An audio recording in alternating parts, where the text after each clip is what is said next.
Hey everybody, well, heads up, I mentioned it in the last video, but I'll just say it again in case you missed it. I am traveling briefly, and some of you more superstitious types, which I definitely count myself among you, know that me traveling usually does magical things to the market. And I'm gonna ranch it up because I'm actually traveling just before the market opens. So I'll be in the air at the market open, so God knows what that's going to do. And as a reminder, Monday is a market holiday. So, also, you know, I always do this, but it never really matters. Don't be demanding the 12 posts a day I usually do and so forth. Might be a little slower than normal. Some posts might be up for like 500 comments. I will get to it when I can. So just know that. I might leave this one up for a while, but knowing me, if I hadn't said anything, you never would have noticed because got way too much guilt to let you people linger very long. In any case, it's going to be interesting being in a plane during Friday because Friday could be a really interesting market day. It'll be interesting to manage. I've got 48 different positions right now. But anyway, it's been a very cool week. I thought I would just finish today with a update view of the indexes out there and just share a few words on that. And this will probably be up for a good long while. Here's the Dow Jones Composite. And we zoom in. And it seems to me this is no particularly important place for it to suddenly stop, find a bottom, and then go exploding higher. This is potentially. I'm not a deep Elliott wave guy, but you know what? In bear markets, it actually works.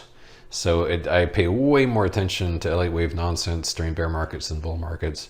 So if it is, then we could be at the beginning of wave 3 right now because we had this wave 1. Zoom in here. Wave 1.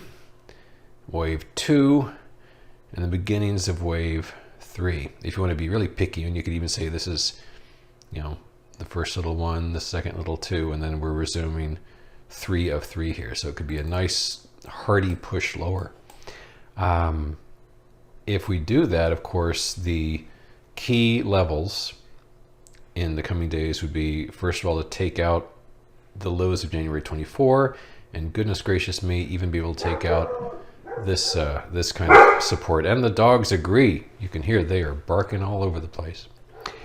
Here's the NASDAQ composite. And in this instance, we are getting kind of close to this support level. Now, this support level is a long term. Look at this. It goes all the way back to the beginning of this ridiculous, laughable fraud of a market we've been in for these 13 years. The last time we had our bottom was right here, bang, Jan 24. It found support at that trend line. We're starting to approach it again. Let me be clear. Breaking this trend line would be a huge deal. And as I've said, I do think that we're in for a very weak market this year. I think it will have a direct impact on the elections because most of our compatriots are really dumb. And they actually think that dropping the market has something to do with that doddering old Joe Biden. Gosh darn it. So people are idiots and they're just going to assume that the White House has something to do with this instead of like gargantuan cycles that nobody could stop. So the Democrats will get destroyed in November, and then my subset of MAGA people will get all excited, and then nothing will change and they'll get worse, and then we'll get some absolute lunatic in 2024 of God knows what stripe. Could be a communist, could be, who knows, but you heard it here first. I've only been saying it for months. Here's the Huey, the Gold Bugs Index, blasting higher here. Highest it's been since June 2021. Nice little breakup from the base there. The Indu down over 600 points. I like it. And we are again teetering below that sort of odd trend line right there. We breached it briefly, and now it looks like a breach. It may well be forthcoming. And if it is, check out this monster of a trend line. That, I think, would be the logical next support for this, which would be, like 2,000 points lower. Just eyeballing it. Okay, now we can pick up the pace because they're getting a little bit redundant and repetitive, which I guess is kind of meta to say it that way. Here too, this seems a logical support point around about 13,500.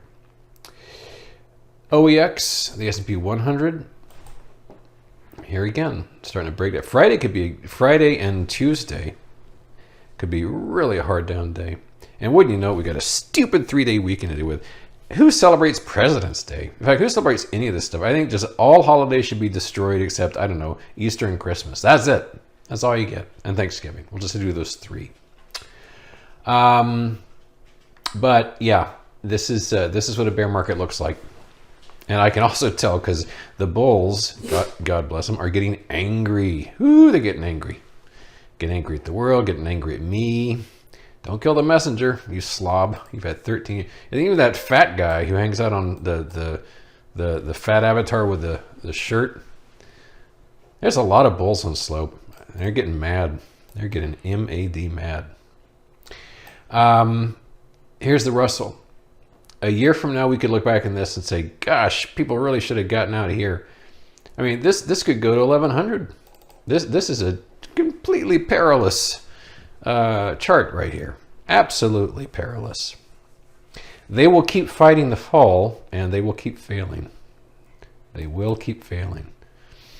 What else? Semiconductors, kind of a bore. My semi puts are doing well. Let's take a moment on this one. This is key. S&P 500. Now the Fibonacci's, I've been talking to my premium members a lot about, and those have been doing interesting things. And we can see here that we are approaching, and this is vitally important for Friday, we are approaching the low we had on Monday, which is an important Fibonacci retracement level. Should that break, then it opens up this entire zone for the drop. And as I'm recording this, I'm actually recording this about a quarter after 3 on Thursday afternoon, so the Globex markets are open. I don't know what they're doing. Let me just take a peek. Whip out the old phone, because honestly I have no idea. Not that it might. Why am I even doing this? It's down a little bit, so it will be interesting to see if we get some follow through there. But yeah, I'll say it again. Monday's low, very important. Transport's so dull. Utils even duller. The VIX, here's the funny thing, all this chaos and mayhem and people running around screeching, we're still in the 20s. Give me an 80 on the VIX, then we can talk. But we're in the 20s here. Oh my God, there's just so much more mayhem to be had. XAU is gold, God bless it, had a nice strong day.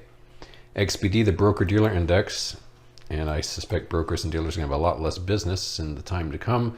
But, we were at a lifetime high on this just a few days ago. Lifetime high. So is that in for a wreck, huh? XMI, kind of dull. XOI, I'm sort of, the wounds I've endured from energy, hello TNR, I'm nursing. My XLE and XOP puts are nicely profitable, as are my APA and OXY puts. So we'll see. It's gotta bring itself back into my good graces. But that's kind of what we're working with right here. This kind of thing, this big old wedge like so. Well, you know me, I like to kind of keep it tidy below 10 minutes. So thank you for your time. Again, no Tasty Trade Show tomorrow, Friday. I'll be traveling some on Friday. And probably this 4-day, for me, 4-day weekend, so to speak. A little less frenetic than usual, but that's probably a blinkered line. I'll probably have more posts than anybody else in my business, as usual. So that is all from me, and let's keep it going. Bye-bye.